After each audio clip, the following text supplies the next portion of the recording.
Kayo ba yung nagbabalak umuwi sa Pilipinas ngayong taon, this coming month, next month, or this in general as soon as you watch this video? So this is the recent or mga kailangan nyo bago kayo umuwi or para makauwi kayo sa Pilipinas. Alam naman natin, marami mga nangyayari sa Pilipinas ngayon. Meron dyan tanimbala, etc. etc. Medyo magulo, especially mag-e-election. But yeah, so this is it. Kung uuwi kayo ng Pilipinas, ano mga ba yung hahanapin sa inyo at mga kailangan nyo i-prepare pauwi ng Pilipinas at pabalik sa abroad dito sa specifically sa UAE. Unahin muna natin yung pauwi.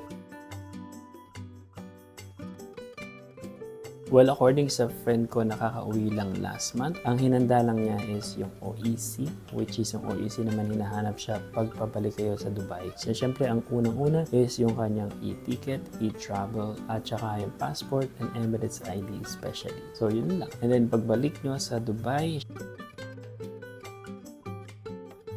syempre yung OEC nyo, mag-print kayo and then mag-ready kayo ng isa pang kopya dahil para sa inyong travel tax refund, and then yung Emirates ID i-check pa uwi o pabalik sa Dubai sa airport mismo sa NAIA. I-check kung meron pa kayong visa, kung valid pa yung visa nyo, and then syempre yung e-travel pabalik ng Dubai. Yun lang. So napakasimple, walang masyadong nabago or wala talagang nabago, and yeah, which is a good thing. So this is it. This is a very quick video. Sana nakatulong sa inyo.